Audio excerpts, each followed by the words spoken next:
lots of conductors wanted to do opera and get some more opera because they wanted more experience, and you have to be awfully fast.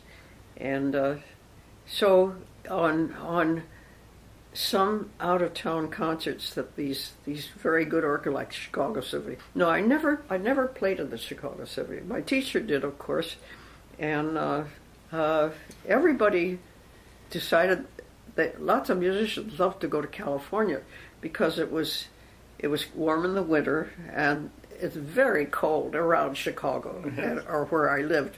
So I got and then he had a cousin who played the clarinet, and the two of them looked like almost like twins, and but they were totally different. My teacher was extremely serious, and he said something about, you know, if you play a wrong note, don't be ashamed, because probably the person next to you made 5 times more mistakes than you would, because you would chase after anything you didn't know, and because that's the way I taught you, and so and also I just wasn't afraid, and so when I had this when I had my big audition, well, there was all the people in the Boston Symphony.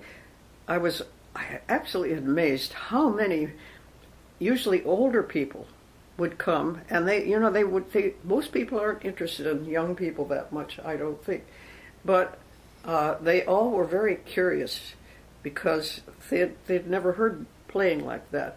They did hear oboes and horns play that way, very, very musical and able to change character just like that, and dynamics and all these things which are so important. I just loved it so that I never seemed to get tired, and it was great fun. And it was especially, I was amazed at myself because I had to teach myself how to learn these things because they were so difficult. And my mother was a wonderful flutist, and she was very, very musical. Her father was a businessman. He had a general store. I never met him because he died so early in my life. I mean, I was still a baby, and so. But anyway, he had 4 daughters, and he had a very lovely wife, they say, and the girls adored their mother. And unfortunately, she died. As soon as the girls grew up from babies, and by the time they were 11 or 12, they could take care of themselves very well, which they did. And the father, sometimes, when they had awful quarrels, he would say, girls, you have to learn to control yourself. I cannot control you at this point. And it's very dangerous not to learn to, if you can't just say, I can't stand it. You have to find some way to stand it, because you will have to have a job, and something very harmful or sad might happen in your life, and you have to keep on playing anyway to keep your job. And you're not always excused because you have a death in the family, and you have to be ready to do that. And he did love music. And, he played a church bass. Do you know what a church bass is? No. It's smaller than a double bass.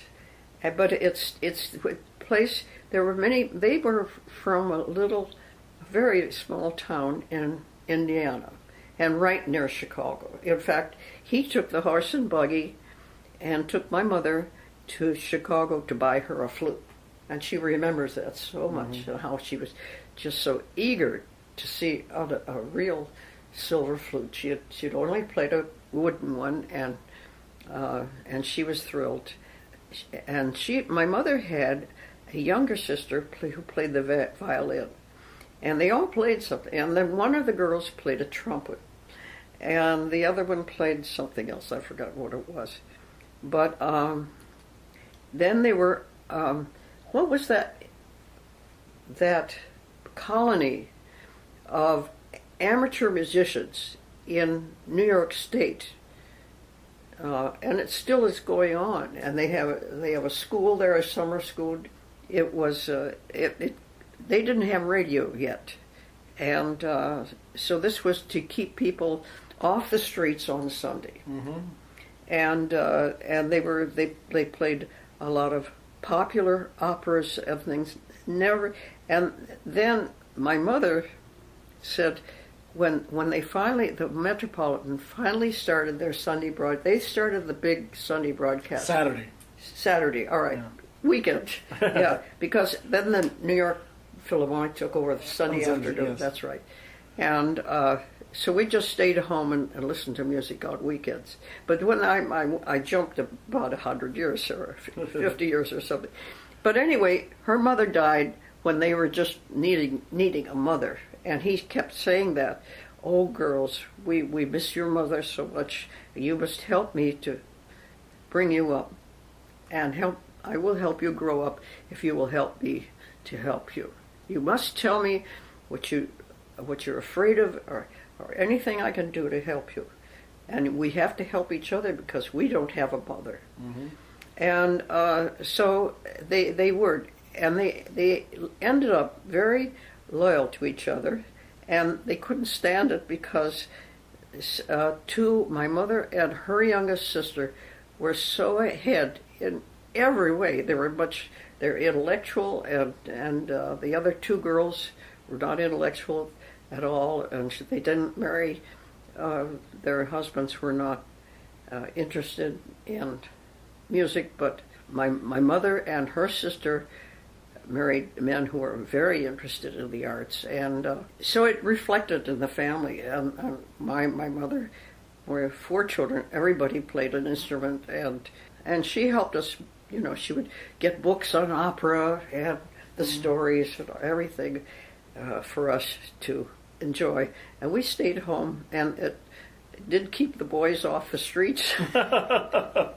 And actually, my oldest brother had a very nice singing voice, and he thought maybe he would be a singer, but he changed his mind. He didn't want to be he wasn't really that artistic at all, but he was interested, and he played a lot of semi-popular, not halfway popular, but well-known. He knew the well-known operas, but he never went into them. But this is where Betty, with her ability to read so fast, you know, and but on the other hand, my father sort of pushed a harp onto her because I seemed to be going full force on the flute, and I didn't want to, and I wasn't good at keyboard things. But Betty was excellent. She was a great mind, and my daughter was so much like her, just unbelievable. But my daughter had a lot more self-control than my sister did. How did you come to the attention of the Boston Symphony? Did you see an audition notice, or did somebody call everybody was just like this, you know.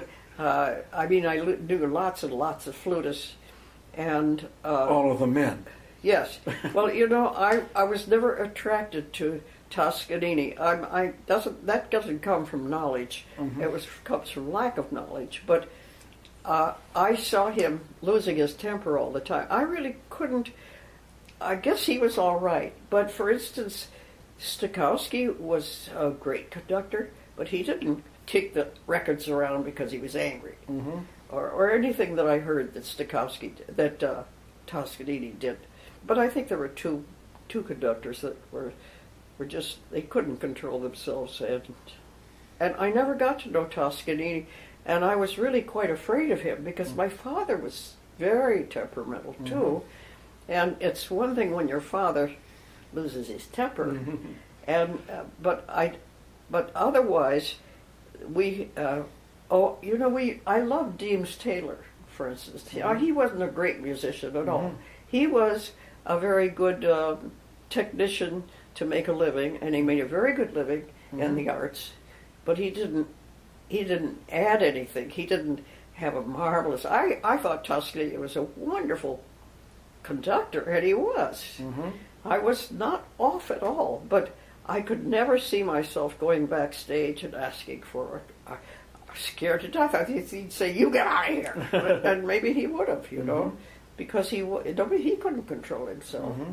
But otherwise, there was James Taylor was not like that at all. In fact, he didn't conduct much at all. Mm-hmm. I don't think he ever thought he was. But if somebody had to get up there and conduct when nobody wanted to get out of bed, it was so cold, and so he did that, and he did pretty. When I think about it, I think he did very well, educating us, telling the story, and then things that you might watch that are very hard to handle, and that in operas and symphonies where lots of people have to play, even when they're sick, because they're very, very difficult, and they have to get out there and play, and he said, we do what we can to get them back home and put them to bed, but they have to show up for the broadcast, because that's the way it is. Yeah. And we couldn't have a broadcast if 2 or 3 people just lay down.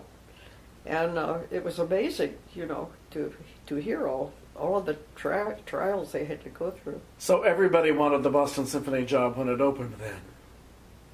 I don't know. I think they were scared. Uh-huh. I think they were scared to death. And I wasn't scared because if I was scared, I wouldn't be trying out. I would be like this, and I couldn't really hold the flute. And I thought, you know, if you just can't be scared and taken up with my feeling for being nervous or something. I had to go right ahead and do it. And I knew that they weren't ever going to say, bravo. They're not going to do that because I was a woman.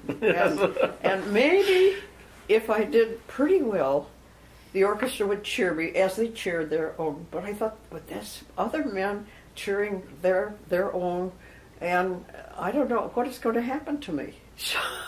So one time, you know, I met Pierre Mocher, and he did a lot of substituting because he really didn't want to give up being a conductor, but he didn't want to have a full season. And he was a very kindly man, and yet, to me, he sort of, well, he was very reserved. He was, Mr. Munch and I think they were both very interested in me, but Mr. Munch was much more outer with his feelings. But he would never come up and hug me or anything like that, which I wish you would do, because it was so hard for me to do all these things, and if I missed something, everybody do it, and if the other people missed, they'd say, this is really hard. You see, he made a mistake. That shows how hard it is. And I felt like saying, well, you should come home and see how much I'm practicing. But I didn't say anything like that.